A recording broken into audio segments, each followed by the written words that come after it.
பிறந்தார் பிறந்தார் வானவர் புவி மானிடர் புகழ் பாடிட பிறந்தார் வானவர் புவி மானிடர் புகழ் பாடிட பிறந்தார். அல்லேலூயா. ஆமென். அந்த நல்ல இயேசுவை நாம் கொஞ்ச நேரம் கண்களை மூடி மனதார நாம் துதிப்போம். ஆமென். அவர் ஸ்தோத்திரம் நம்முடைய உள்ளத்திலே பிறக்க வேண்டும். இயேசு கிறிஸ்துவின் பிறப்பு என்பது வெறும் கொண்டாட்டமாய் மாறிவிடாதபடி இந்த பாடலின் கடைசி சரணத்திலே நாம் பாடினது போல இயேசு பிறந்தார் உள்ளமதில் இதை எங்கும் சாற்றிடுவோம். புசிப்பும் குடிப்பும் தேவ ராஜ்யம் அல்ல, பரன் ஆவியில் மகிழ்வோம் என்று நாம் பாடினோம். ஒரு விஷயம் அப்படிப்பட்ட அனுபவம் என் அனுபவமாய் மாறட்டும் ஆண்டவரே. புசிப்பும் குடிப்பும் அல்ல தேவனுடைய ராஜ்யம், பரிசுத்த ஆவியிலே பரன் ஆவியிலே இருதயம் பழிகூறுகிற அனுபவம் இன்றைக்கு எனக்கு எங்களுக்கு உண்டாகட்டும் ஆண்டவரேன்னு சொல்லி தேவ சமூகத்திலே நாம் செபிப்போம். ஒருவேளை பரன் ஆவியில் மகிழ்வது என்றால் என்ன? இல்லாமையின் சூழ்நிலையிலும் பற்றாக்குறையின் நேரத்திலும் நெருக்கத்தின் நடுவிலும் எனக்காக ஒரு குமாரன் கொடுக்கப்பட்டார், எனக்காக ஒரு பாலகன் பிறந்தார் என்கிற அந்த ஒற்றை மகிழ்ச்சியில் நிலைப்பதுதான் பரனாவியில் மகிழ்வது என்று அர்த்தம். ஒருவேளை ஏதோ பொருளாதாரத்தை சார்ந்து அல்லது நம்முடைய ஸ்தோத்திரம் கல்வி தகுதியை சார்ந்து நம்முடைய பதவிகளை சார்ந்து நம்முடைய சந்தோஷம் அமைந்து விடாமல் எல்லா நிலைகளிலும் இயேசு எனக்காக இருக்கிறார், எனக்காக ஒரு குமாரன் கொடுக்கப்பட்டார் என்கிற உன்னதமான மகிழ்ச்சி எனக்குள்ள வரணும் ஆண்டவரே. ஒரு விஷயம் இந்த கிறிஸ்துமஸ் தினத்துல என்னையும் எங்களையும் முற்றிலுமாய் உடைய சமூகத்துல ஒப்பு கொடுத்து ஜெபிக்கிறோம்னு சொல்லுங்க. பரன் ஆவியில் மகிழ்கிற ஒரு உன்னதமான அனுபவம் கர்த்தர் எனக்குள்ள வச்சிருக்க. பரிசுத்த வேதாகமம் சொல்லுகிறது அவர் ஆவியிலே பழி கூர்ந்தார் என்று எழுதப்பட்டிருக்கிறது. ஒருவேளை உலகத்திலே பழி கூறுவதற்கு அவருக்கென்று ஒன்றுமே இல்லை. அவர்தான் சொன்னார் மனுஷகுமாரனுக்கு தலை சாய்ப்பதற்கு கூட இடமில்லை என்று சொன்னார். அந்த அளவிற்கு வெறுமையாகவே இந்த பூமியிலே வந்தார், வெறுமையாகவே இந்த பூமியை விட்டு கடந்து போனார். ஆனாலும் கூட அவர் இந்த பூமியிலே வாழுகிற ஒவ்வொரு நொடி பொழுதிலும் அவர் ஆவியிலே களி கூர்ந்தவராய் எத்தனையோ நிந்தைகள், எத்தனையோ போராட்டங்கள், எத்தனையோ அவமானங்கள், எத்தனையோ பழி சொற்கள் நாம அத்தனையும் தாங்கி பரனாவியில் மகிழ்கிற ஒரு உன்னதமான அனுபவத்தை இயேசு நமக்கு முன்பதாய் முன்னுதாரணமாய் வைத்துவிட்டு கடந்து போயிருக்கிறார். அவருடைய பிறப்பை கொண்டாடுகிற நாம் அவருடைய அனுபவத்தை உள்வாங்க வேண்டிய கட்டாயத்தில் இருக்கிறோம். தேவ சமூகத்தில் ஒப்புக் கொடுப்போம். வேதம் சொல்லுகிறது கிறிஸ்து இயேசுவில் இருந்த சிந்தை உங்களிடம் இருக்க கடவுது. உண்மையாகவே கிறிஸ்துவின் பிறப்பை நான் என் அனுபவமாய் மாற்றிக்கொண்டேன். ஆனால் கிறிஸ்துவின் சிந்தை தான் எனக்குள்ளே இருக்கும். ஏதோ ஒன்றை சார்ந்து என்னுடைய மகிழ்ச்சி, என்னுடைய சமாதானம் தீர்மானிக்கப்படாது. மாறாக இயேசுவில் மகிழ்கிற ஒரு உண்மையான அனுபவம் எனக்குள்ள வெளிப்படும். அப்படிப்பட்ட சந்தோஷம் இந்த காலை வேளையில எனக்குள்ளே, எங்களுக்குள்ளே, எங்கள் குடும்பத்திலே, எங்கள் சபையிலே உண்டாவதாக என்று சொல்லி சொல்லிக்கிறோம். அப்பாவுடைய கருத்துல ஒப்பு கொடுக்கிறாயா. நிறைய நேரங்கள்ல நாங்கள் மகிழ்ச்சி அடைவதற்கென்று ஒன்றுமே இல்லாதது போல தோன்றலாம். ஆனால் எனக்காக ஒரு ஆடு பழியாடு கொடுக்கப்பட்டது, எனக்காக ஒரு குமாரன் கொடுக்கப்பட்டார். இந்த உன்னதமான மகிழ்ச்சிக்கு இணையாக இந்த பூமியில வேறு எந்த சந்தோஷமும் இல்லை. இந்த சந்தோஷத்தை நான் அனுபவிக்க கூடாதபடி என் இருதயத்தை உணர்வற்று போகப்படுகிற எல்லா எதிரான சூழ்நிலைகள் இயேசுவின் நாமத்தினால் மாறுவதாக என்று சொல்லி ஜெபிக்கிறோம். ஆவியில் களி கூறுகிற அனுபவம், பரன் ஆவியில் மனமகிழ்ச்சியாக இருக்கிற அனுபவம் இயேசுவின் நாமத்தில் உண்டாவதாக என்று சொல்லி ஜெபிக்கிறோம். அப்பா கருத்துல ஒப்பு கொடுக்கிறையா. தேவன் இன்னும் எங்களை ஆசீர்வதிங்க, இன்னும் நல்ல வார்த்தைகளை தந்து பேசுங்க. பரிசுத்த ஆவியானவர் உண்மையாகவே இந்த கிறிஸ்துமஸின் மகிழ்ச்சியை நாங்கள் பெற்று அனுபவிக்க கிருபை தாரும் என்று இருக்கிற நேரங்களை பொறுப்படும் இயேசுவின் மூலம் ஜெபிக்கிறோம் பிதாவே. ஆமென். அல்லேலூயா. நல்லவர். நாம் ஒரு வசனத்தை நாம் வாசிப்போம். லூக்கா எழுதின சுவிசேஷம் 1வது அதிகாரம் 54 55 வசனம். நம்முடைய பிதாக்களுக்கு அவர் சொன்னபடியே ஆபிரகாமுக்கும் அவன் சந்ததிக்கும் என்றென்றைக்கும் இரக்கம் செய்ய நினைத்து தம்முடைய தாசனாகிய இஸ்ரவேலை ஆதரித்தார் என்றார். அல்லேலூயா. ஆமென். கர்த்தர் நல்லவர். இயேசு கிறிஸ்து எதற்காக இந்த பூமியிலே அவதரித்தார்? இயேசு ஏன் மனுவாக பிறக்க வேண்டும்? இயேசுவின் பிறப்பிலே நமக்கு என்ன நன்மை இருக்கிறது என்று நாம் ஒரு கேள்வி வைப்போமே ஆனால் எல்லாரிடத்திலிருந்தும் நமக்கு கிடைக்கிற பொதுவான பதில்கள், இயேசு பாவங்களை மன்னிக்க பூமியிலே பிறந்தார். அல்லேலூயா. கெட்டு போனதை ரட்சிக்க மனுஷகுமாரன் வந்திருக்கிறார் என்றெல்லாம் நாம் பொதுவான வார்த்தைகளை சொல்லுவோம். இயேசு எதற்காக பிறந்தார் என்று சொல்லி அவரை இந்த பூமிக்கு கொண்டு வருவதற்கு காரணியாய் இருந்த அவருடைய தாயாகிய மரியாளிடத்தில் நாம் கேட்போமே ஆனால் அந்த மரியாள் சொல்லுகிறார், இயேசுவின் பிறப்பு இஸ்ரவேலை ஆதரிப்பதற்காக. அல்லேலூயா. ஆமென். அந்த 55வது வசனம் சொல்லுகிறது பாருங்கள், தம்முடைய தாசனாகிய இஸ்ரவேலை ஆதரித்தார் என்றார். ஒரு இந்த பகுதியை 46வது வசனம் தொடங்கி 55வது வசனம் வரைக்கும் ஸ்தோத்திரம் மரியாளின் பாடல் என்ற தலைப்பிலே கொடுக்கப்பட்டிருக்கிறது. இங்க என்ன நடக்கிறது? நாம் எல்லாருக்கும் தெரிந்த ஒரு சம்பவம் தான். விண்ணக தூதன் இறங்கி வந்து மரியாளுக்கு மங்கள வார்த்தை சொல்லுகிறார். அதாவது ஒரு வாக்குத்தத்தத்தை கொடுக்கிறார். அந்த வாக்குத்தத்தம் சாதாரணமான வாக்குத்தத்தம் அல்ல. நாம் செவிகளில் வாங்கி இருதயத்தினுள் பதித்து யாருக்கும் தெரியாமல் தேவனோடு அந்த வாக்குத்தத்தத்தை நினைவுபடுத்தி செவித்து நாம் தெரியாமல் பெற்றுக் கொள்கிற ஒரு வாக்குத்தத்தம் அல்ல. மாறாக அது செவிகளோடு நுழைந்து இருதயத்திற்கு போகாமல் நேரடியாய் வயிற்றுக்கு போய் வெளியரங்கமாய் ஸ்தோத்திரம் வெளிப்படுகிற உருவாகிற ஒரு அருமையான வாக்குத்தத்தம். அல்லேலூயா. ஆமென். அந்த தேவதூதன் வழியாய் சொல்லப்பட்ட அந்த வார்த்தை மரியாளுடைய கருவிலே தங்கினது. அது மாமிசமாய் உருமாறினது. அல்லேலூயா.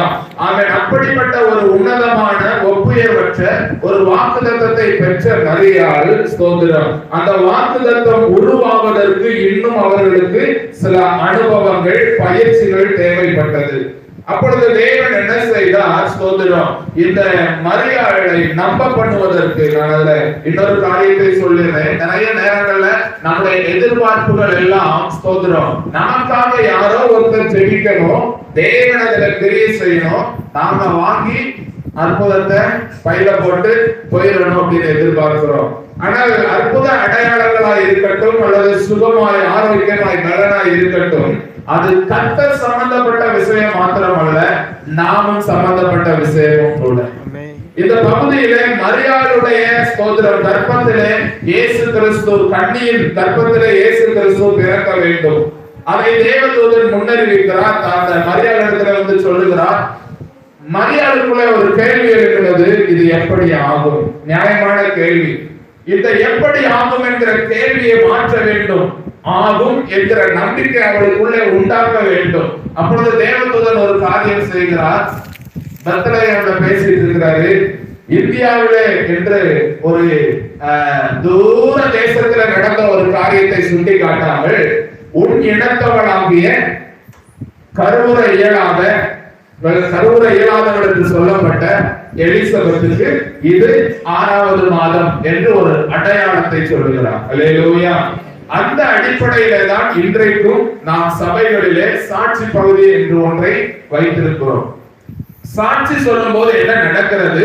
அந்த வார்த்தையை உள்வாங்கி கருத்தரிப்பதற்கான பலன் உண்டாகிறது. அல்லேலூயா. ஆமென். சாட்சியை கேட்கும் போது சாட்சி பகுதியை நாம் கவனித்து பார்க்கும் போது என்ன நடக்கிறது?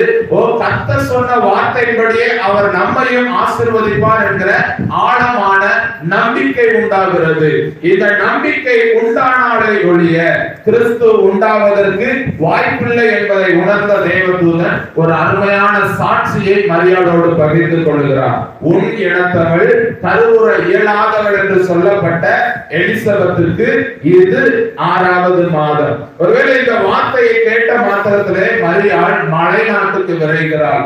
இது ஏதோ ஒரு யதார்த்தமாய் நடந்த ஒன்றல்ல, மாறாக முந்தின நாட்களிலே மரியாள் எலிசபெத்துக்கு இணக்கவள் என்பதனாலே நான் நினைக்கிறேன் என்ன நடந்திருக்கும். அநேகர் எலிசபெத்தை கேலி செய்திருப்பார்கள், அநேகர் எலிசபெத்தை பழித்து பேசி இருப்பார்கள். அவள் அழும்போதெல்லாம் மரியாள் பக்கத்தில் இருந்து சொல்லுவார், கவலைப்படாதீங்க அம்மா, கவலைப்படாதீங்க அம்மா, அழுகாதீங்க அம்மா அப்படின்னு சொல்லி ஆறுதல் சொல்லி இருப்பார். அல்லேலூயா. ஒரு தேவ பிள்ளையுடைய இயல்பான குணம் அது.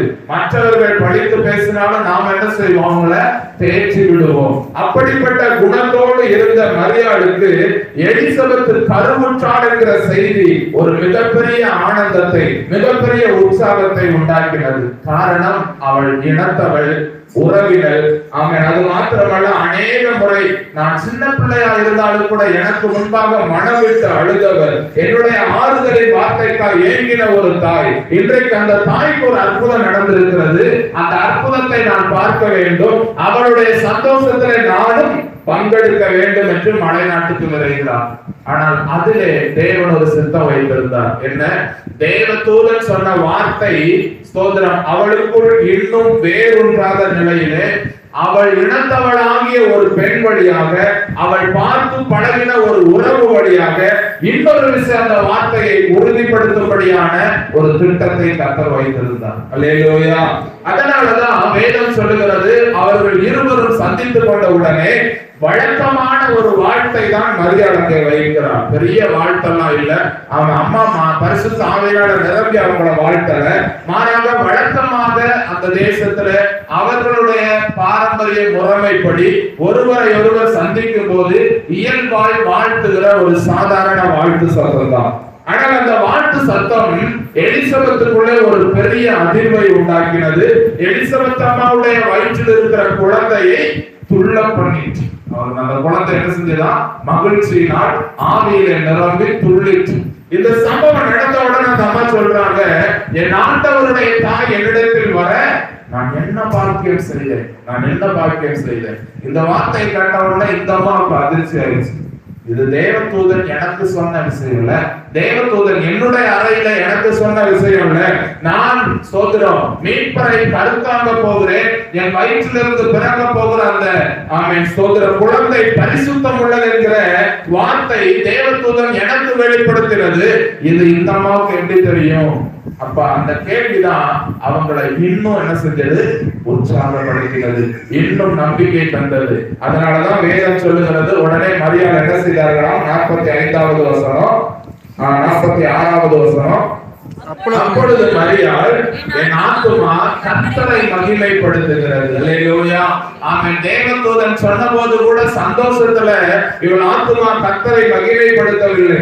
அந்த நொடி பொழுது தேவதூதன் ஒரு சாட்சி சொல்லி இவளுடைய நம்பிக்கையை பலப்படுத்த முயற்சி செய்தாலும் ஆமென் இருமனசாக சரி ஓகே, நான் ஆண்டவரின் அடிமை, உங்களுடைய வார்த்தைப்படியே எனக்கு ஆகட்டும் அப்படின்னு சொல்லிட்டு வந்துட்டாங்க. மற்றபடி அதை ஒரு சந்தோஷமாய் உற்சாகமாய் நினைத்து அதற்காக அவங்க சந்தோஷப்பட்டதாக வேதத்தில் எழுதப்படவில்லை. ஆனால் தன் இனத்தவளாகிய உறவு பெண்ணாகிய ஒரு வயது முதிர்ந்த தாயார், மதிக்கத்தக்க ஒரு தாயார் ஒரு சின்ன பிள்ளையை பார்த்து, ஒரு வாலிப மகளை பார்த்து என் ஆண்டவரின் தாய் என்று புகழ்ந்து பேசின அந்த வார்த்தைகள் அவளுக்குள்ள ஒரு மிகப்பெரிய சந்தோஷத்தை கொண்டு வந்தது. அல்லேலூயா. ஆமென். நிறைய நேரங்கள்ல நம்மை கர்த்தர் ஆசீர்வதிக்கிற விதம் நமக்கு தெரியாமல் இருக்கலாம், நமக்கு தெரியாமல் போகலாம். அதை மற்றவர்கள் இனம் கண்டு சொல்லும் போதுதான், பரவாயில்லையே உன் ஆண்டவர் எவ்வளவு ஆசீர்வதிச்சிருக்கிறார் தெரியுமா, முன்னாடி நீ எப்படி இருந்த தெரியுமா, இப்படி எப்படி இருந்த தெரியுமாங்கிறத பக்கத்து வீட்டுக்காரங்களும் எதிர்த்த வீட்டுக்காரங்களும் பார்த்து சொல்லும் போது நமக்கு உண்மையாகவே பரவசம் வந்துவிடும். அல்லேலூயா. அப்படி ஒரு சூழ்நிலையில தான் மரியாள் பாட ஆரம்பிக்கிறார். பாட ஆரம்பித்து சொல்றாரு, ஆமென், எல்லா தலைமுறையும் என்னை பாக்கியவதி என்பார்களே அப்படின்னு தனக்கு செய்த காரியங்களை சொல்லிக் கொண்டே வருகிறார். அதன் கடைசியாக அவர் சொல்லுகிறார், இஸ்ரவேலை கர்த்தர் ஆதரித்தார். அல்லேலூயா. ஆமென். அப்படியானால் கிறிஸ்துவின் பிறப்பு நமக்கு சொல்லுகிற செய்தி என்ன? கர்த்தர் நம்மை ஆதரிப்பார், கர்த்தர் உங்களை ஆதரிப்பார். அல்லேலூயா. ஆமென். இஸ்ரவேலை ஆதரித்தார். வேதம் சொல்லுகிறது அது இஸ்ரவேல் கைவிடப்பட்ட ஒரு சூழ்நிலையில இருந்த நாட்கள். 1 வருஷம் 2 வருஷம் அல்ல, கிட்டத்தட்ட 400 வருடங்களாய் இஸ்ரவேல் ஜனம் கைவிடப்பட்ட நிலையில இருந்தது. ஆமென். பிதாவாகிய தேவன் ஆதியாகமம் தொடங்கி ஸ்தோத்திரம் ஜனங்களிடத்துல நேரடியாகவும் தீர்க்கதரிசிகள் மூலமாகவும் ராஜாக்கள் மூலமாகவும் நியாயாதிபதிகள் மூலமாகவும் கர்த்தர் ஜனங்களோடு உள்ள உறவை ஒவ்வொரு நாளும் புதுப்பித்துக் கொண்டே வந்தார். ஒவ்வொரு நாளும் ஜனங்களோடு பேசிக்கொண்டே வந்தார். ஒவ்வொரு நாளும் தன்னுடைய பிள்ளைகளோடு தொடர்பிலே இருந்தார். ஆனால் மல்கியா தொடங்கி மத்தேயு வரைக்கும் மல்கியா தீர்க்கன் யோவானுடைய பிறப்பை குறித்து முன்னறிவித்து முடிக்கிறார். ஆனாலும் கூட அந்த பிறப்பு உடனே நடந்து விடவில்லை. ஆமென். 400 வருடங்கள் கழித்து நடந்தது. அல்லேலூயா. இந்த 400 வருடங்களை ஆமென் அமைதியான வருடங்கள் அல்லது இருண்ட வருடங்கள் என்று சொல்லுவார்கள். அமைதியான வருடங்கள் அல்லது இருண்ட வருடங்கள். காரணம், படிப்படியாய் நேரடியாகவோ தீர்க்கதரிசி வழியாகவோ ராஜாக்கள் வழியாகவோ நியாயாதிபதிகள் வழியாகவோ பேசிக் கொண்டிருந்த ஒரு தெய்வம் இப்பொழுது தம்முடைய ஜனத்தோடு ஒரு வார்த்தையும் பேசவில்லை. இஸ்ரவேலுக்கென்று ஒரு தீர்க்கதரிசியும் அந்த நாளிலே இருக்கவில்லை. ஒரு வெளிப்பாடும் அந்த நாளிலே இல்லை. கர்த்தரிடத்திலிருந்து ஒரு ஆலோசனையும் ஒரு ஆசீர்வாதமும் இஸ்ரவேலுக்கு கிடைக்கவில்லை. அது ஒரு கைவிடப்பட்ட ஸ்தோத்திர வருஷங்கள், கைவிடப்பட்ட ஒரு சூழ்நிலை. அப்படிப்பட்ட சூழ்நிலையில தான் இயேசு கிறிஸ்து பிறப்பார். உன்னுடைய கருவிலிருந்து ஒரு குழந்தை பிறக்கும். அது பரிசுத்த ஆவியின் வல்லமையினாலே பிறக்கும். ஆகவே அது பரிசுத்தம் உள்ளது. அவர் தம்முடைய ஜனங்களை பாவங்களிலிருந்து ரட்சிப்பார் என்ற சத்தத்தை அவர் கேட்டு சொல்லுகிறார். இஸ்ரவேலை கர்த்தர் மறுபடியும் ஆதரித்தார். அல்லேலூயா. கைவிடப்பட்ட ஜனமாகிய தேவ ஜனங்களை கர்த்தர் மறுபடியும் நினைவு கூர்ந்தார். இயேசுவின் பிறப்பு அன்றைக்கு சொன்ன செய்தி, இஸ்ரவேலை கர்த்தர் மறுபடியும் ஆதரித்தார். இயேசுவின் பிறப்பு இன்றைக்கு சொல்லுகிற செய்தி, உங்களையும் என்னையும் கர்த்தர் மறுபடியும் ஆதரிப்பார். அல்லேலூயா. ஆமென். எந்தெந்த சூழ்நிலையில நாம் கைவிடப்பட்ட நிலையில் இருக்கிறோமோ அந்தந்த நிலைகளில கர்த்தருடைய ஆதரவை இனி நாம் பார்க்க முடியும். அல்லேலூயா. ஆமென். கர்த்தருடைய வார்த்தை மழை போலன்னு வேதம் சொல்லுது. கர்த்தருடைய வார்த்தை மழை போல. இதை விசுவாசித்து நாம் கேட்கும் போது மெய்யாகவே அது நமக்குள்ளே வந்து கர்த்தர் என்ன நோக்கத்தோடு அந்த வார்த்தை அனுப்பினாரோ அந்த நோக்கத்தை நிறைவேற்றி விட்டு தான் திரும்பும். எத்தனை பேர் விசுவாசிக்கிறீங்க? அல்லேலூயா. ஆமென். இன்றைக்கு நான் உங்களுக்கு சொல்லுகிறேன், கர்த்தருடைய ஸ்தோத்திரம் தாசனாக நான் உங்களுக்கு சொல்லுகிறேன், கர்த்தர் உங்களை ஆதரிப்பார். அல்லேலூயா. ஆமென். சரி, கர்த்தர் ஆதரித்தால் ஒரு மனுஷனுக்கு என்னென்ன நன்மைகள் நடக்கும்? ஒரு 3 காரியங்களை மாத்திரம் நான் உங்களுக்கு சொல்லி அதற்காக ஜெபிக்க போகிறேன். அல்லேலூயா. ஒரு மனுஷனை, ஒரு ஜனத்தை கர்த்தர் ஆதரிக்க ஆரம்பிக்கும் போது, கர்த்தர் கை கொடுக்கும் போது, கர்த்தர் அவர்களை தூக்கி எடுக்க விரும்பும் போது அவர்களுக்கு என்னென்ன நன்மைகளை செய்வார்? வாசியுங்கள். ஆதியாகமத்தின் புஸ்தகம் 47வது அதிகாரம், அதில் 12வது வசனம். யோசேப்பு தன் தகப்பனையும் தன் சகோதரரையும் தன் தகப்பனுடைய குடும்பத்தார் அனைவரையும் அவரவர்கள் குடும்பத்திற்கு தக்கதாய் ஆதாரம் கொடுத்து ஆதரித்து வந்தான். அல்லேலூயா. ஆமென். யோசேப்பு தன் தகப்பனையும் தன் சகோதரர்களையும் ஆதரித்த விதத்தை குறித்து அந்த வசனம் சொல்லுகிறது. முதலாவது என்ன செய்தானா? ஆதாரம் கொடுத்து ஆதரித்து வந்தான். எப்போதுமே கர்த்தர் ஒரு ஜனத்தின் மீதும் ஒரு மனுஷன் மீதும் கோபம் கொள்ளும் போது முதல்ல கட் பண்ற விஷயம் என்னதுன்னா சாப்பாடு. அல்லேலூயா. ஆமென். நம்ம வீட்டுல பிள்ளை சேட்டை பண்ணிச்சுன்னா நம்ம என்ன செய்வோம்? இன்னைக்கு உனக்கு சோறு கிடையாது, ஒண்ணும் கிடையாது சொல்லுவோமா சொல்ல மாட்டோமா? ஒழுங்கா சொல் பேச்சுக்காட்டான்னு இன்னைக்கு உனக்கு சாப்பாடு கிடையாது அப்படின்னு சொல்லுவோம். நம்ம கொடுத்துருவோம். ஆனா அரட்டும் போது என்ன செய்வோம்? நமக்கு மனசு கேட்காதுல, பிள்ளை சாப்பிடாம பசிக்குதுன்னு சொல்லிட்டு என்ன செய்ய முடியாது, மனசு தாங்காது, அதனால கொடுத்துருவோம். ஆனா அரட்டும் போது என்ன செய்வோம்? இன்னைக்கு உனக்கு சாப்பாடு கட்டு சொல்லுவோம். ஆண்டவர் அப்படிதான் செய்வார். அல்லேலூயா. ஆமென். நான் சும்மா கற்பனையில சொல்லல. வாசிங்க எசேக்கியேல் தீர்க்கதரிசன புத்தகம் 14ஆம் அதிகாரம் சோதரம் 13வது வசனம் பாருங்க. எசேக்கியேல் 14:13. மனுபுத்திரனே, ஒரு தேசம் எனக்கு விரோதமாய் துரோகம் பண்ணிக்கொண்டே இருந்தால், பாவம் செய்தால், நான் அதற்கு விரோதமாக என் கையை நீட்டி அதில் அப்பம் என்னும் ஆதரவு கோலை முறித்து அதில் பஞ்சத்தை அனுப்பி மனுஷரையும் மிருகங்களையும் அதில் இராதபடிக்கு நாசம் பண்ணுவேன். அல்லேலூயா. ஆமென். அப்ப கர்த்தர் ஒரு மனுஷன் மேலோ அல்லது ஒரு ஜனத்தின் மேலோ கோபப்படும் போது முதலாவது அவர் பயன்படுத்துகிற ஆயுதம் என்னது?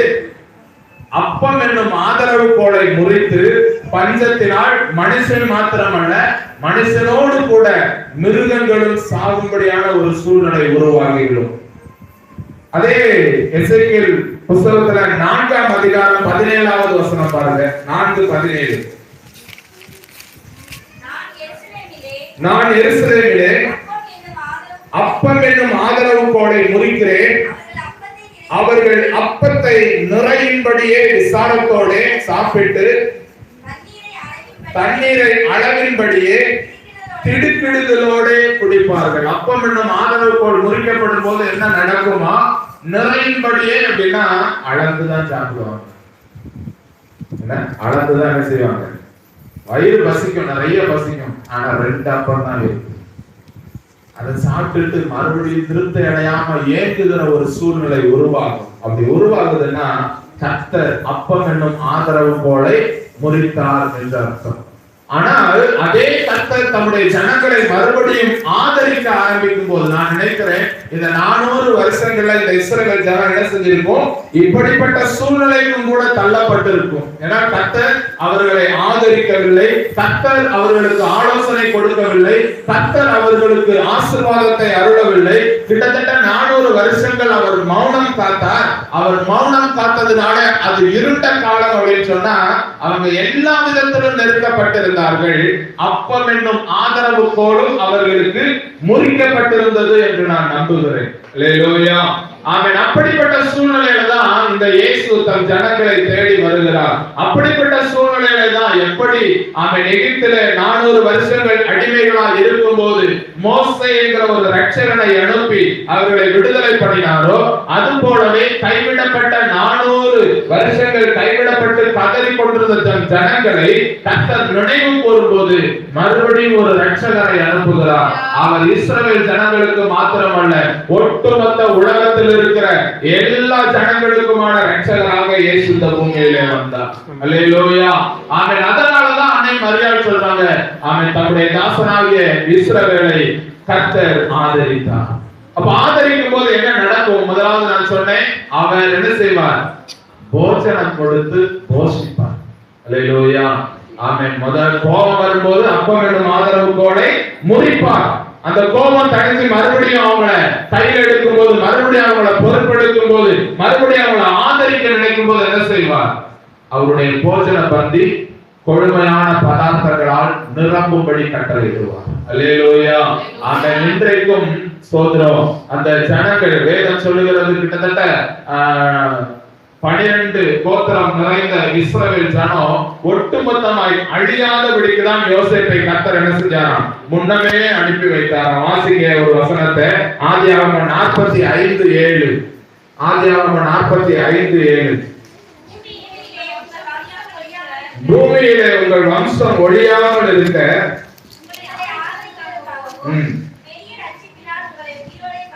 பெரிய ரட்சிப்பினால் உங்களை உயிரோடு காப்பதற்காகவும் தேவன் என்னை உங்களுக்கு முன்னே அனுப்பினார். யாரை பார்த்து சொல்றாரு? தன்னுடைய சகோதரர்களை பார்த்து சொல்றாரு. அந்த வசனம் சொல்லுகிறது, 1வது வசனம், அப்பொழுது யோசேப்பு தன் அருகே நின்ற எல்லாருக்கும் முன்பாக தன்னை அடக்கி கொண்டிருக்க கூடாமல் யாவரையும் என்னை விட்டு வெளியே போக பண்ணுங்கள் என்று கட்டளையிட்டான்.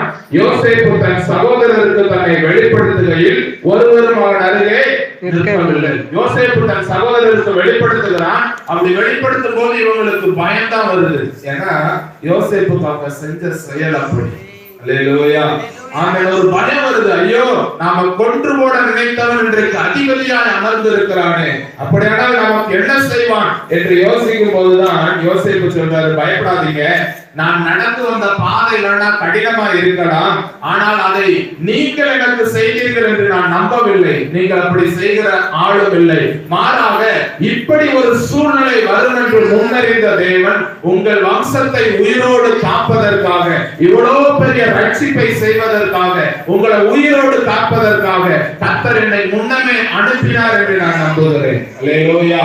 ஒரு மிக கொடிதான 7 வருஷ பஞ்சத்திலே தம்முடைய ஜனங்களை காப்பாற்றுவதற்காக, எதுக்கு? ஆகாரம் கொடுத்து ஆதரிப்பதற்காக ஒரு யோசேப்பை பாதையின் வழியாக முன்னனுப்பினார். ஒருவேளை வேதம் சொல்லுகிறது, உங்களுக்காகவும் எனக்காகவும் இயேசு கிறிஸ்து கல்வாரி சிலுவையில தரித்திரரானார். எதுக்கு? நம்மை ஐஸ்வர்யவான்களாய் மாற்றுவதற்கு, நம்முடைய போஜன பந்தி கொழுமையான பதார்த்தங்களால் நிறைந்திருப்பதற்கு, நம்முடைய பொருளாதார சூழ்நிலை வலிமை அடைவதற்கு இயேசு கிறிஸ்து தரித்திரராய் இந்த பூமியிலே வெளிப்பட்டார். அல்லேலூயா. ஆமென். தன் சகோதரருக்காக, இஸ்ரவேல் ஜனங்களுக்காக, 12 கோத்திரத்துக்காக ஒரு யோசேப்பு வதைக்கப்பட்டான். ஒட்டுமொத்த ஜனங்களுடைய வாழ்க்கையை வளமாக்குவதற்காக ஒரு இயேசு தரித்திரனாய் மாற்றப்பட்டார். அல்லேலூயா. ஆமென். ஆகவேதான் வேதம் சொல்கிறது, அவர் இஸ்ரவேலை ஆதரித்தார், அவர் நம்மையும் ஆதரிப்பார். முதலாவது தேவன் ஆதரிக்க ஆரம்பித்து விட்டார். முதலாவது அவர் என்ன செய்வாரா? நம்முடைய அப்பம் என்னும் ஆதரவு கோலை இன்னும் அதிகப்படுத்துவார். நம்முடைய போஜன பந்தி கொடுமையான பதார்த்தங்களால் நிறைந்திருக்கும். நம்முடைய வறுமையான சூழ்நிலையிலே ஒரு மாற்றம் வரும். அல்லேலூயா. ஆமென். இரண்டாவது, ஒரு மனுஷனை கர்த்தர் ஆதரிக்கும் போது என்ன நடக்கும்? 2 நாளாகமம் 32வது அதிகாரம் 22வது வசனம். 2 நாளாகமம். இப்படி கர்த்தர் எசேக்கியாவையும் எருசலேமின் குடிகளையும் அசீரிய ராஜாவுடைய சனகேதரின் கைக்கும் மற்ற எல்லாருடைய கைக்கும் நீங்களாக்கி ரட்சித்து அவனை சுற்றுப்புறத்தாருக்கு விலக்கி ஆதரித்து நடத்தினார். அல்லேலூயா.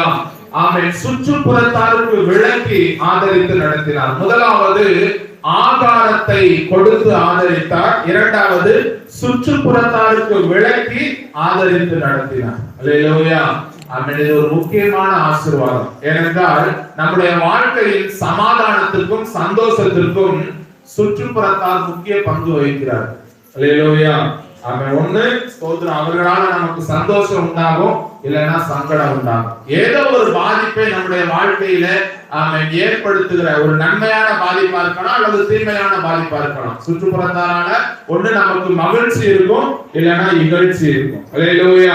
ஏதோ நம்ம சம்பந்தமே இல்லாம என்ன செய்ய முடியாது, இருக்கவே முடியாது. மனுஷன் தனிமையா இருப்பது நல்லதல்லன்னு சொல்லி தேவன் ஒரு குடும்பத்தை மாத்திரம் உருவாக்கி விடவில்லை, மாறாக அந்த குடும்பத்தின் வழியாக அநேக உறவுகளையும் ஆமென் சமுதாயத்தையும் சபையையும் தேசங்களையும் உண்டாக்கினார். அல்லேலூயா. மனுக்குல ஒருவேளை ஒற்றை ஆதாமை கர்த்தர் படைத்திருந்தாலும் அதோடு கூட எப்படி ஒரு விருட்சம் ஒரு விதை விழுந்து அது மிகப்பெரிய விருட்சமாய் படர்ந்து கொண்டே இருக்கிறதோ, அது போல கர்த்தர் மனுஷனை ஒற்றையாய் படைத்தார், அவனுக்கு ஏற்ற துணையை கொடுத்தார். அது குட்டி குட்டி குடும்பமா ஒரு செடி மாதிரி விட்டுறல, மாறாக அது குடும்பமாய், குழுவாய், சமுதாயமாய், சபையாய் என்ன சொல்லிட்டே இருக்குது, படர்ந்து கொண்டே இருக்கிறது. ஆகவே ஒரு மனுஷனுடைய வாழ்க்கையில உண்டாகிற நன்மை தீமைக்கு அவன் மாத்திரம் பொறுப்பல்ல, மாறாக அவனை சுற்றி இருக்கிற சுற்றுப்புறத்தாரும் அதுல பொறுப்புடையவர்களாக இருக்கிறார்.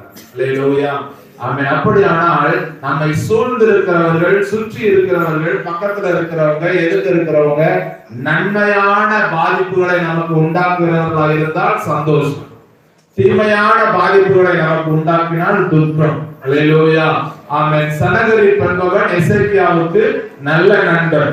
சனகரிப்பு வந்தவன் எசேக்கியாவுக்கு நல்ல நண்பன். அந்த நல்ல நண்பன் ஸ்தோத்திரம் சுற்றி இருக்கிற எல்லா ராஜ்யங்களையும் ஜெயித்து விட்ட அதே அந்த ஆணவத்துல தன்னுடைய நண்பனுக்கும் ஒரு லெட்டர் போடுறான்.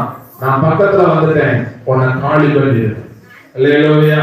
ஏன்னா அவனுக்கு தெரியும் எசேக்கியா தனக்காக ஒரு படையை, தனக்காக ஒரு யுத்த சேனையை உண்டாக்கி கொள்ளாத ஒரு மனுஷன். தனக்கு கீழே இருக்கிற எல்லா அதிகாரிகளுக்கும் ஜனங்களுக்கும் ஒரு காரியத்தை மட்டும் கற்றுக் கொடுத்திருந்தான். என்ன?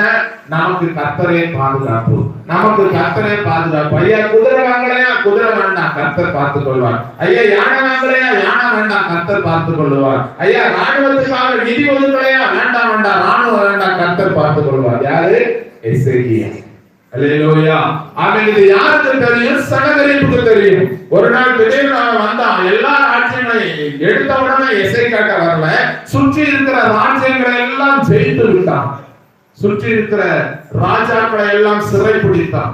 இப்போ எசேக்கியாவை குறித்து யோசிக்கிறான். அவன் நண்பனாயிட்டு சரி சரி வேண்டாம் வேண்டாம் இருக்கட்டும் அப்படின்னு ஒரு மனசு சொன்னாலும் இன்னொரு மனசு சொல்லுது எல்லாத்தையும் ஜெயிச்சிட்டோம். எல்லா ராஜ்யங்களுக்கும் ஒரு யுத்த சேனை இருந்தது. யுத்த சேனை இருந்த ஒரு ராஜ்யங்களையே நாம் ஜெயித்து விட்டால் ஒரு குதிரை கூட இல்லாத இவனை ஜெயிப்பது அவ்வளவு கடினமா? நாம் இவனையும் ஜெயித்து விடலாம். இதையே நம்ம ஒன்ன விட்டு வைக்கணும்னு யோசிச்சான். எசேக்கியாவுக்கே லெட்டர் அனுப்புறான். எசேக்கியாவுக்கு விரோதமா ரப்சாகே ஸ்தோத்திரம் அந்த ஜனங்களை மனமடி உண்டாக்கும்படியான வார்த்தைகளை பேசினான். சுற்றி சூழ்ந்து கொண்டார்கள். சமாதானம் கெட்டு போனது. ஆனால் எசேக்கியா என்ன செய்யல? கொஞ்சம் கூட சஞ்சலப்படல. கர்த்தாவே பாரும், கர்த்தாவே கேளும் என்று ஒரு சிறிய ஜெபத்தை சொல்லிவிட்டு அயர்ந்த நித்திரைக்குள் போய்விட்டான். அல்லேலூயா. அவன் ஒரு நிம்மதியான தூக்கம் தூங்கினான். ஏன்னா அவனுக்கு தெரியும் கர்த்தர் என்னை ஆதரிக்கிறார். கர்த்தர் ஆதரிக்கிற ஒரு மனுஷனுக்கு என்ன இருக்காது? சுற்றுப்புறத்தாரா யுத்தம் இருக்காது. அல்லேலூயா. இன்னைக்கு கர்த்தர் என்ன ஆதரிப்பார், நீங்க நம்புங்க. ஒருவேளை சுத்தி இருக்கிறதுல பிரச்சனை இருந்துச்சுன்னா அந்த பிரச்சனையை கர்த்தர் சரி பண்ணிடுவார். அல்லேலூயா. ஆமென். அத மைக்ல சொல்ல என்ன செய்யற விரும்பல. எல்லா ஊர்லயும் எல்லா உறவுகளுக்குள்ளயும் சுத்தி இருக்கிறதுல என்ன இருக்குது? பிரச்சனை இருக்குது. அல்லேலூயா. ஆமென். சுற்றுப்புறத்தாரால் யுத்தம் இல்லாத ஒரு அமெரிக்கையான வருஷங்களை கர்த்தர் உங்களுக்கு தருவாராக. ஆமென். ஸ்தோத்திரம். காரணம் கர்த்தர் உங்களை ஆதரிக்கிறார். அந்த ஜனகரிப்புக்கு என்ன நடந்ததுன்னு உங்களுக்கு தெரியும். ஒரே ஒரு தூதன் இறங்கி என்ன செஞ்சிட்டான்? 1,85,000 வீரர்களுடைய உயிர் மூச்சை பறித்து கொண்டான். காலையில எழுந்து செத்த முகமாய் திரும்பி போனான்.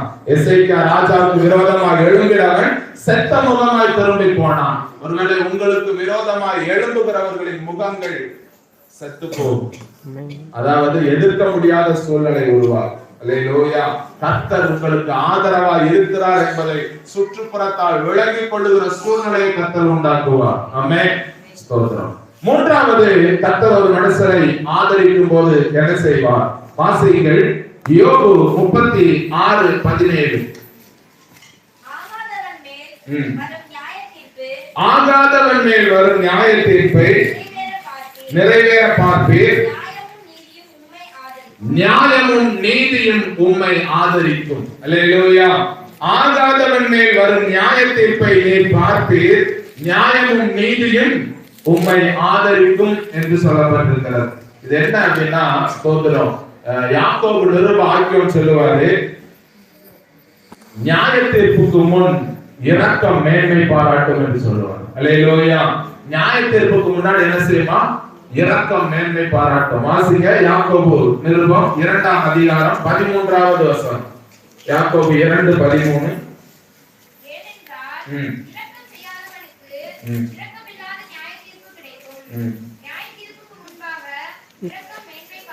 நியாய தீர்ப்புக்கு முன்பாக இரக்கம் மேன்மை பாராட்டும். இரக்கம் செய்யாதவனுக்கு இரக்கம் இல்லாத நியாய தீர்ப்பு கிடைக்கும். இறங்குகிற நமக்கோ நியாய தீர்ப்பு நாள் வரும்போது நமக்கு என்ன செய்யுமா? நாம் செய்த சின்ன சின்ன இரக்க செயல், எதிர்பார்ப்பு இல்லாமல் செய்த செயல் கூட அங்க வந்து என்ன செய்யும்? மேன்மை பாராட்டும். அல்லேலூயா. அப்ப கர்த்தர் சொல்லுவாரு, மேன்மை பாராட்டும்னா என்ன அர்த்தம்? கர்த்தர் சொல்லுவாரு, நாம் செய்த இரக்க செயல்களை அவர் நினைவு கூர்ந்து சொல்லுவாரு, நீங்க என் வலப்பக்கத்துல போங்க, நீங்க என்னுடைய வலப்பக்கத்துல போங்க. நான் வியாதியா இருந்தேன், நீங்கள் என்னை விசாரித்து நான் சிறைச்சாலையில் இருந்தேன், என்னை பார்க்க வந்தீர்கள். நான் ஆடை இல்லாமல் இருந்தேன், எனக்கு ஆடை கொடுத்தீர்கள். நான் பசியா இருந்தேன், எனக்கு உணவு கொடுத்தீர்கள். ஒருவேளை நாமெல்லாம் திருவிழா காலங்கள்ல மாத்திரம் இல்ல, இயல்பாகவே நம்மால முடிந்த சின்ன சின்ன காரியங்கள் என்ன செஞ்சுட்டு இருக்கோம், செய்து கொண்டுதான் இருக்கிறோம். அல்லேலூயா, ஆமென். ஊழியங்களை தாங்குகிறோம், அதோடு கூட தரித்திரரையும் நாம் நினைவில் வைத்திருக்கிறோம். ஆகவே ஸ்தோத்திரம், கர்த்தர் நம்மை ஆதரிக்க நினைக்கும் போது அவர் போஜனத்தோடு நின்று விடுகிறது இல்லை, அவர் சுற்றுப்புறத்தாரை விளக்குகிறதோடு நின்று விடுகிறது இல்லை. மாறாக அந்த ஆதரவு எங்க வரைக்கும் வருமா, நியாய தீர்ப்பு வரைக்கும் வரும். அந்த நியாய தீர்ப்பிலே நம்முடைய இரக்க செயல்களை அவர் நினைவு கூர்ந்து அவருடைய நீதியும் சத்தியமும் நாம் என்ன செய்யும், ஆதரிக்கும். அல்லேலூயா, ஆமென். இந்த ஆதரவு கர்த்தர் ஒரு மனுஷனுக்கு, ஒரு ஜனத்துக்கு தருகிற ஆதரவு எப்படிப்பட்ட ஆதரவுனா, நித்தியம் வரை தொடர்கிற ஆதரவு. இன்னைக்கு கர்த்தர் அதனாலதான் ஸ்தோத்திரம், மரியாள் சொல்லுகிறார், வேற எந்த ஆசீர்வாதத்தை குறித்து என்ன செய்யல, பேசல. வேற எந்த ஆசீர்வாதத்தை குறித்து பேசல. தம்முடைய தாசனாகிய இஸ்ரவேலை அவர் ஆதரித்தார் என்று பாடுகிறார். அல்லேலூயா, ஆமென். இந்த நாளிலும் கூட நான் உங்களுக்கு சொல்லி ஸ்தோத்திரம், நான் ஆசீர்வதிக்கிறேன். ஸ்தோத்திரம், உங்களுக்கு சொல்லி நான் அதை, ஆமென், அதை கர்த்தர் அப்படியே செய்யணும் நான் விரும்பி நான் ஜெபிக்கிறேன். என்ன, உங்களுடைய பந்தி ஸ்தோத்திரம் கொழுமையான பதார்த்தங்களால் நிரம்ப வேண்டும். உங்களுக்கு சுற்றுப்புறத்தாரால் முறுமுறுப்பில்லாத, யுத்தம் இல்லாத, சங்கடங்கள் இல்லாத ஒரு சமாதானமான சூழ்நிலை உருவாக வேண்டும். அதோடு கூட நியாய தீர்ப்பு மட்டும் கர்த்தருடைய ஆதரவு தொடர வேண்டும் என்று சொல்லி நான் உங்களுக்காக ஜெபிக்கிறேன். அல்லேலூயா, ஆமென். கர்த்தர் ஒரு மனுஷனை ஆதரிக்கும் போது இப்படி ஆதரிப்பார். நாம் இன்றைக்கு கூட ஜெபிக்க போகிறோம். ஆமென். இந்த வருஷ கிறிஸ்துமஸ் நமக்கு சொல்லிக் கொடுக்கிற செய்தி, ஏதோ நம்முடைய பாவங்களை மன்னித்தார், ஏதோ நம்முடைய வியாதிகளை சுகமாக்கினார் என்பது அல்ல. எல்லா சூழ்நிலைகளிலும் கர்த்தர் உங்களை ஆதரிக்கிறார் என்பதுதான் மிகப்பெரிய செய்தி. அல்லேலூயா, ஆமென். கர்த்தருடைய ஆதரவு நமக்கு இருக்கும்போது வேறு எந்த பாதிப்பும் நம்மை ஒன்றும் செய்துவிட முடியாது. கண்களை மூடி தேவ சமூகத்திலே நம்மை ஒப்புக் கொடுப்போம். ஸ்தோத்திரம், தேவ சமூகத்திலே நம்மை ஒப்புக் கொடுப்போம். கர்த்தர் நம்மை ஆதரிக்க நினைத்திருக்கிறார். இஸ்ரவேல் ஜனங்களை கர்த்தர் ஆதரிக்க நினைத்தார். அவர் ஸ்தோத்திரம் 400 வருஷ அடிமைத்தனங்களிலிருந்து மீட்டெடுத்து கிட்டத்தட்ட 40 வருஷம் வனாந்தரத்திலே நடத்தினார். அந்த வனாந்தரத்திலே ஸ்தோத்திரம் அவர்களுக்கு, ஆமென், ஆடை அழுக்காகவில்லை, அவருடைய பாதரட்சை தேய்ந்து போகவில்லை, அவருடைய கால் வீங்கவில்லை, அவர்கள் ஒரு நாளும் பசியா இருக்கவில்லை. அவர்களுக்கு விரோதமாய் எழும்புகிற மிகப்பெரிய ராஜாக்களாகிய 7 ராஜாக்களை ஜெயமெடுக்க கர்த்தர் பலன் தந்தார். அது மாத்திரமல்ல, வேதம் சொல்லுகிறது, பிரவாகித்து ஓடுகிற, ஆமென், யோர்தான் நதியை பின்னிட்டு திரும்ப பண்ணினார். பிரவாகித்து ஓடுகிற யோர்தான் நதி. ஒருவேளை சமீபத்திலே நாம் வெள்ளத்தை குறித்த செய்திகளை நாம் தொலைக்காட்சி நிகழ்ச்சிகளிலே, தொலைக்காட்சி செய்திகளிலே நாம் பார்த்திருக்க முடியும். நன்றாக அஸ்திவாரம் போடப்பட்டு அருமையாக ஸ்ட்ராங்காக கட்டப்பட்ட வீடுகள் கூட இந்த வெள்ள அரிப்பினாலே ஒரு அட்டை பெட்டியை போல நகர்ந்து போன சம்பவங்கள் நமக்கு தெரியும். அப்படிப்பட்ட பிரவாகித்து ஓடுகிற வெள்ளத்தை கூட தம்முடைய ஜனத்துக்காக பின்னிட்டு திரும்ப பண்ணினார் என்றால் அதற்கு ஒரே ஒரு காரணம், கர்த்தர் இஸ்ரவேலை ஆதரித்தார் என்பது மாத்திரம்தான். மிகப்பெரிய 7 ராஜாக்களை ஜெயமெடுக்க உதவி செய்தார். இவர்களிலே யுத்த புருஷன் இல்லை, இவர்களிலே யுத்த பயிற்சி பெற்றவர்கள் இல்லை, இவர்கள் செங்கல் தூக்கி சோர்ந்து போனவர்கள், இவர்கள் வைக்கோலுக்காக செங்கல் தூக்கினவர்கள். அப்படிப்பட்ட ஜனங்களை கொண்டு 7 மிகப்பெரிய ராஜாக்களை ஜெயமெடுத்து கானானுக்குள் நடத்தினது உண்மை என்றால் கர்த்தர் இந்த நாளிலும் அப்படியே உங்களுக்கு செய்வார். இஸ்ரவேலை ஆதரித்தது நிமித்தம் அந்த மிகப்பெரிய ரட்சிப்பை கர்த்தர் செய்தார். இன்றைக்கு உங்களை ஆதரிக்கிறது நிமித்தம் உங்களுடைய வாழ்க்கையில் இருக்கிற குறைவுகள் மாறும், உங்களுடைய வாழ்க்கையில் இருக்கிற அப்பத்தாட்சி மாறும், உங்களுடைய வாழ்க்கையில் இருக்கிற சுற்றுப்புறத்தாரால் இருக்கக்கூடிய பிரச்சனைகள் மாறும். ஆமென். உங்க வாழ்க்கையில, ஆமென், இன்மையில் மாத்திரமல்ல மறுமை வரை என் கர்த்தருடைய ஆதரவு உங்களை பின்தொடரும். ஆமென். அதற்காக நாம் ஜெபிப்போம். நேசிக்கிற நல்ல தகப்பனே, இந்த நல்ல காலை வேளைக்காக உமக்கு நன்றி செலுத்துகிறோம். அப்பாவுடைய ஸ்தோத்திரம், மனு அவதார பிறப்பை கொண்டாடுகிற இந்த நல்ல நாளிலும் கூட தேவன் எங்களோடு கூட பேசின நல்ல வார்த்தைக்காக உமக்கு நன்றி செலுத்துகிறோம் ஆண்டவரே. ஒரு மிகப்பெரிய ஆதரவு இஸ்ரவேலுக்கு அன்றைக்கு வெளிப்பட்டது.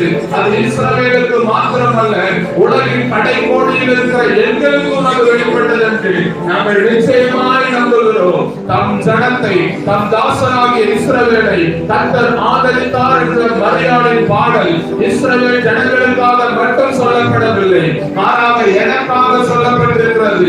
இன்றைக்கு என்னோடு கர்த்தர் பேசி இருக்கிறார் என்று நிச்சயமாய் நம்புகிறவர்கள் உண்மையாக உங்களை விட்டுக் கொடுங்க. கர்த்தர் உங்கள் பற்றாக்குறைகளை, கர்த்தர் உங்கள் இல்லாமைகளை இல்லாமல் போக பண்ண போகிறார். நன்றி ஆவியானவரே, நன்றி பரிசுத்த தகப்பனே. நல்ல காலைகளில் அருமையான பிள்ளைகளோடு கூட இணைந்து நான் அவர்களுக்காக ஜெபிக்கிறேன். இஸ்ரவேலை ஆதரித்த கர்த்தர் இஸ்ரவேலுக்கு என்னென்னவெல்லாம் செய்தீரோ, எப்படிப்பட்ட ஆசீர்வாதங்களை எல்லாம் கொடுத்தீரோ, எப்படிப்பட்ட பாதுகாப்பை கட்டளையிட்டீரோ, அப்படிப்பட்ட பாதுகாப்பும் ஆசீர்வாதங்களும் பிள்ளைகளுக்கு உண்டாவதாக என்று சொல்லி நான் ஜெபிக்கிறேன். ஆண்டவரே, இவர்கள் குடிக்கிற தண்ணீரையும் இவர்கள் சாப்பிடுகிற சாப்பாடையும் கர்த்தர் ஆசீர்வதிப்பீராக. இயேசுவின் நாமத்தில் பிள்ளைகளின் போஜன பந்தி கொடுமையான பதார்த்தங்களால் நிரம்பி இருப்பதாக. அப்ப தாழ்ச்சி இல்லாத நல்ல நாட்களை பிள்ளைகளுக்கு தந்து ஆசீர்வதிப்பீராக.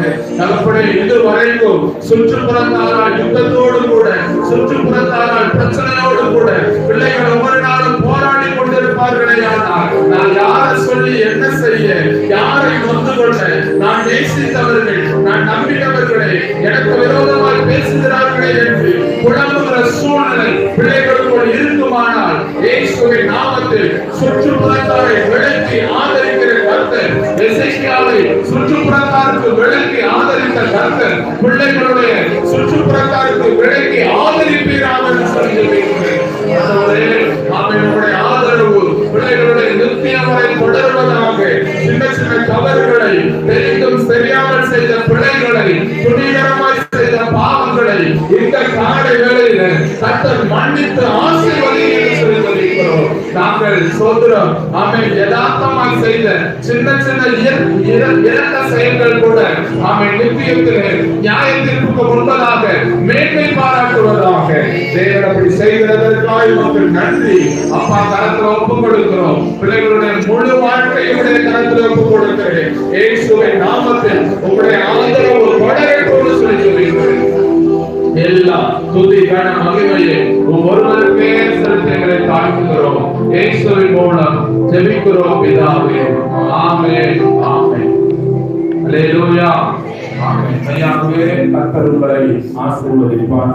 மறுபடியுமாய் மாட்டு தொழுவும் தெரிந்தெடுத்த மாதேவ தேவனே, மாட்டு தொழுவும் தெரிந்தெடுத்த